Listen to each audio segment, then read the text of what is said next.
All right, everyone. I just want to go over this training because I think that this is one of the most important trainings that I could give you. It is certainly the defining training that helps to get a lot of people get unstuck in their running and also their lives. And if you're not aware of this dynamic, then you could be dealing with pain and suffering, whether that's physical, emotional, or mental, much longer than you can. And I'm talking 5 years, 10 years, 15 years, and even beyond. So even being aware of this cycle, hopefully you'll be able to catch yourself when you're in this cycle so that you can break out of it and you can create the kind of life experience that you want to have. So change is very scary. Anytime we step out to try to reach a goal, to stop a habit, especially a long-standing one, or to level up our lives in some way, then that means that we're going to have to change. And when we make that decision to do that, we can experience all sort of physical, mental, and emotional consequences of it because human beings were really designed to protect themselves, to keep themselves safe, to stay inside of the comfort zone, and any venturing out of it into the unknown, any venturing into the unfamiliar, any venturing into the new, or even anything that can challenge us can present a situation that is scary and makes us a little bit reticent to make that change. So change is actually one of the biggest things that people fear, but it's actually the most necessary thing for people to get the results that they say they want in their lives. And the reason that we are so afraid of change is it's actually a part of our evolution and has really served us well to get to this point. It was a part of our survival, but right now, as we deal with the day-to-day operations of life, it is not so necessary to be on such a high alert for danger lurking around the corner. Whereas part of our evolution, we needed to be because we would be eaten by a saber-toothed tiger. But in our day-to-day life, we don't need to be on high alert for those things, but we still have that mechanism. And maybe you've heard it before. It is fight, flight, or freeze. And flight is basically running away, having the impulse to get out of a situation that you're in. And fight is standing your ground and really defending yourself with everything that you have inside of you. And then freeze is the scariness that causes you to literally freeze, to stay stuck, to not be able to decide which direction to go in. And all of us have each of those things in varying degrees, and they come out at various times for various types of situations. So I'm sure if you were going to take a look back at your life or even back at some recent moments, that you could actually pinpoint moments where you've been in fight, flight, or freeze. And it can be as simple as having an uncomfortable conversation with someone. So you can even think of the last time that you had a conversation that was really uncomfortable and what was going on in your body and what was going on in your mind. Were you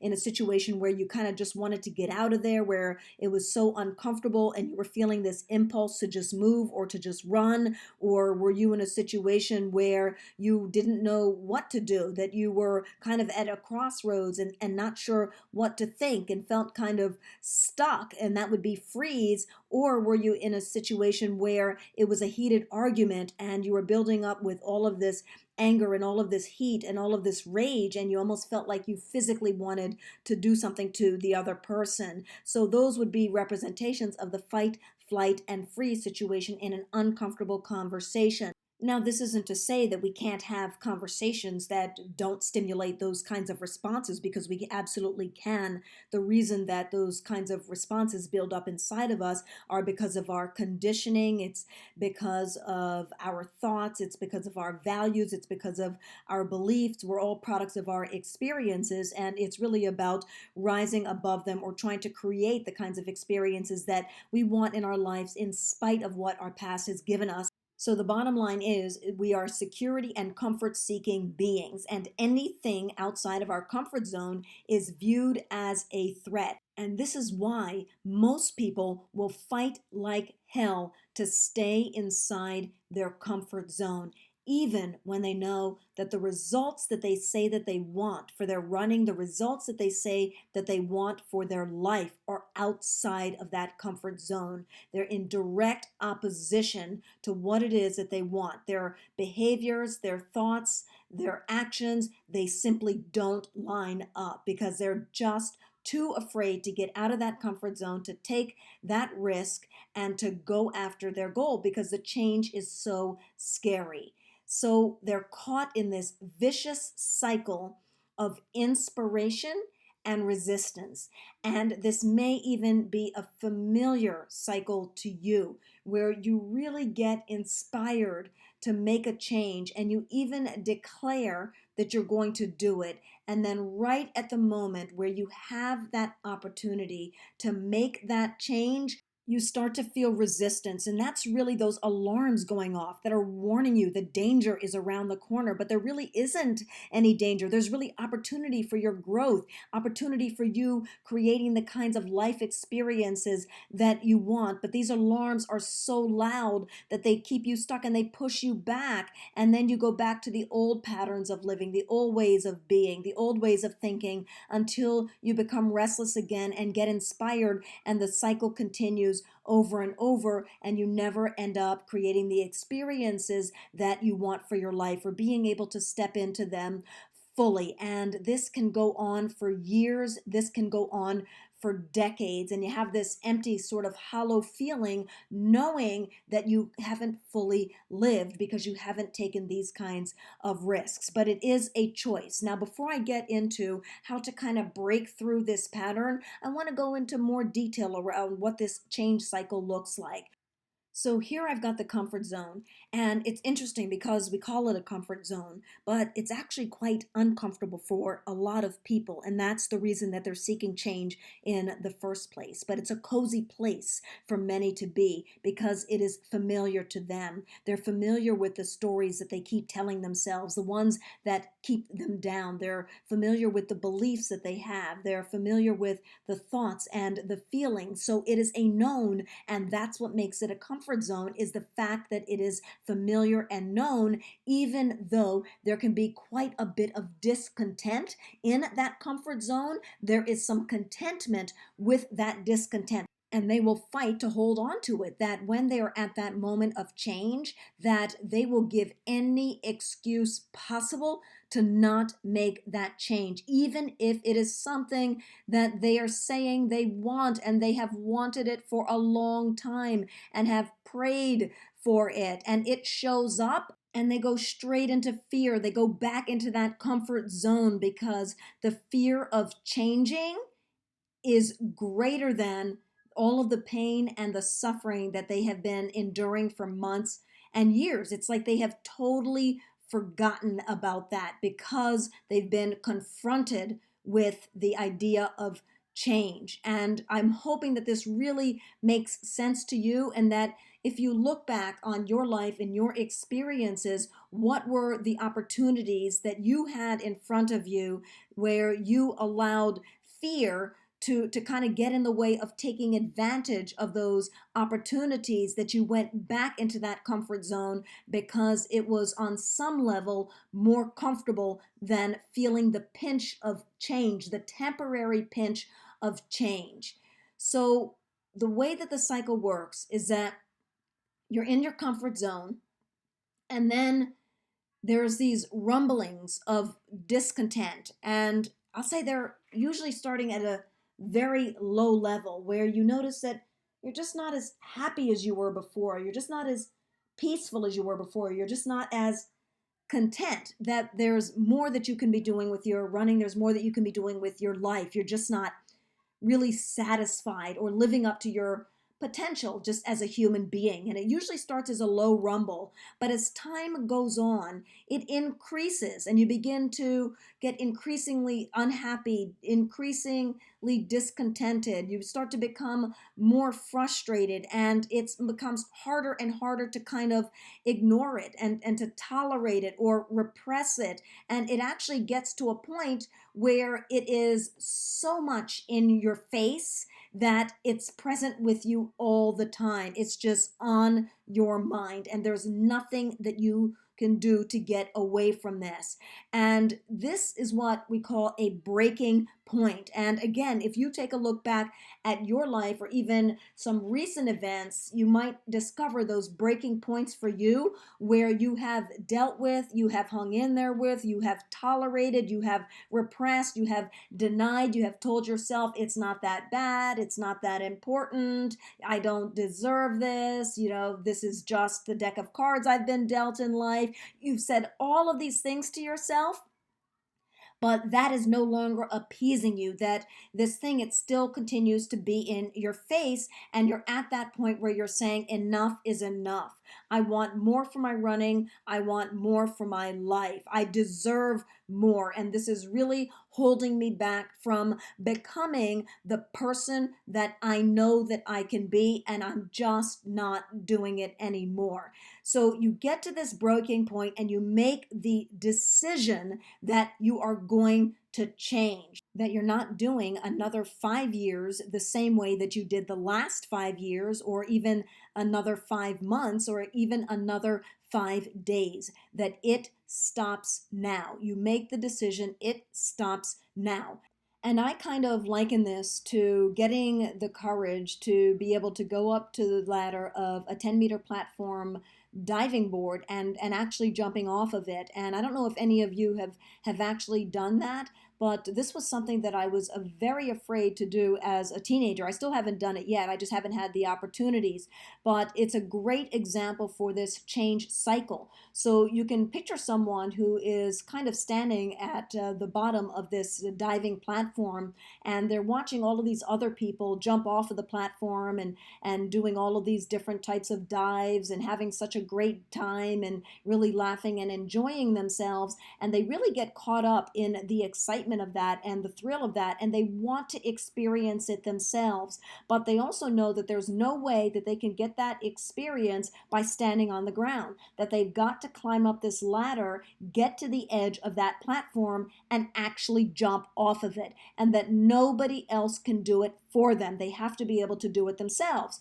So they're continuing to watch all of these people jump off of the board and just have this awesome experience of doing it. And it's really filling them up and inspiring them. And they can actually visualize themselves doing it. And it's building their courage. So they head over to the ladder and they start walking up the ladder, just really excited about what it's going to feel like when they jump off of this diving board, because they've seen what others have gotten from it. So they're climbing this ladder and they're excited. They're excited as they go up. They continue to gain more excitement. But then there's a point where they are further up the ladder than they are closer to the ground.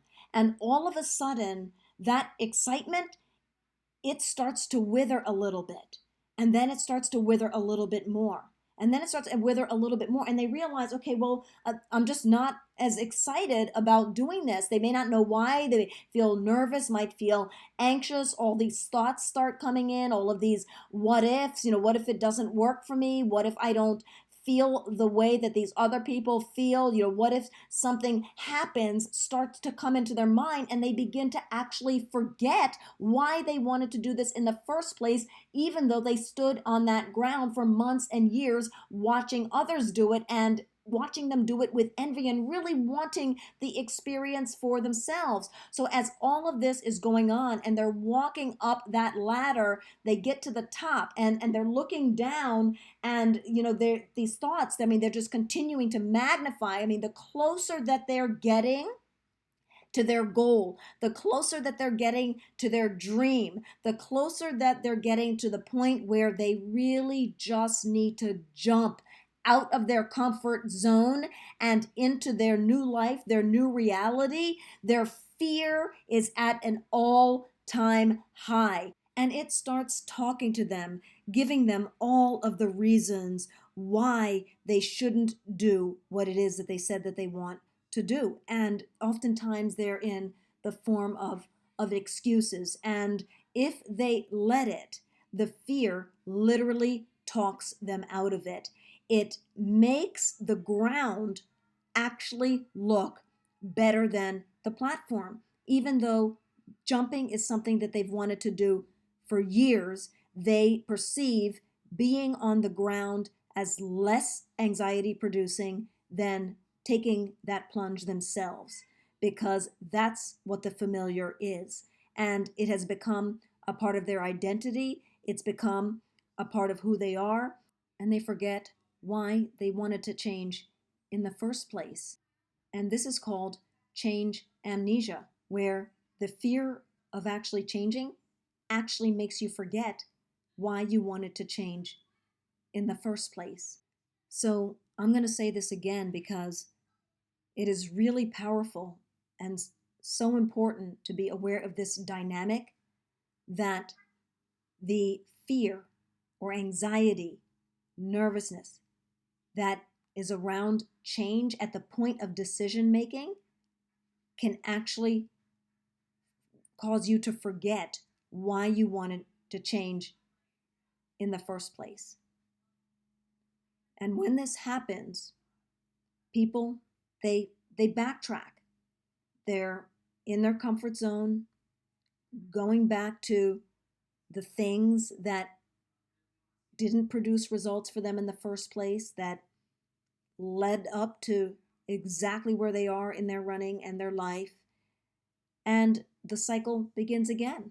They start to feel those rumblings of discontent at a low level, and they increasingly get stronger, and they go around and around and around. Like I said, I've spoken to hundreds of runners who have been injured for months, many of them for years, and even over a decade.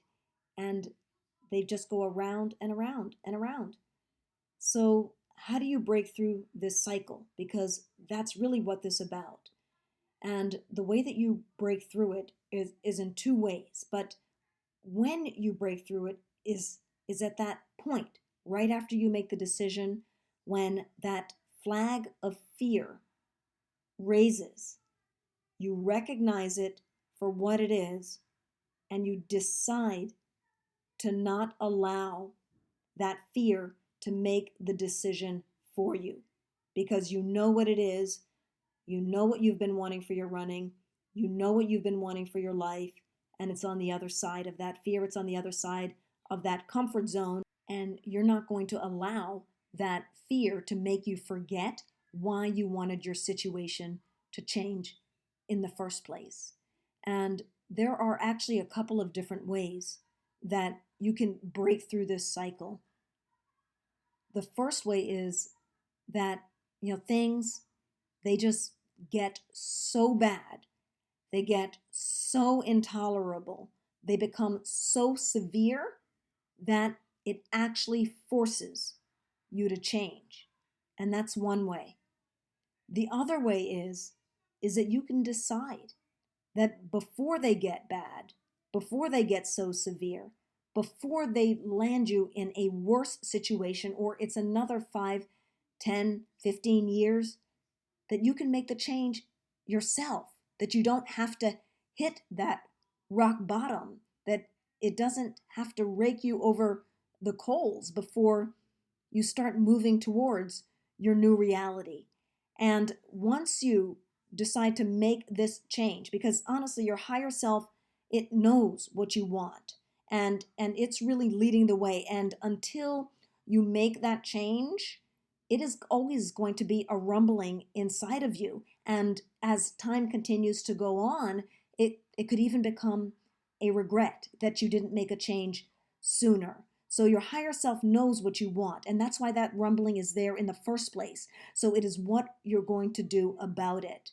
So those are the two ways that you can kind of break through this cycle. And when you do break through it, when you do decide that you don't want to repeat this pattern anymore, that you're not going to allow the fear to make decisions for you, that you're no longer carrying those stories, those beliefs, those values that have held you back from taking the steps that you need to take to claim the dream that you want for your running and your life, that's when things will change. That's when you'll step into a new reality. But you've got to get those voices out of your head, the ones from people in your past that have impacted you in such a way that this fear comes up when you're trying to level up your life, that you've got to get those voices out of your head and even get your own voice that is in your way out of your head too, and stop climbing up and down this ladder and get to the platform and decide that you want to do different.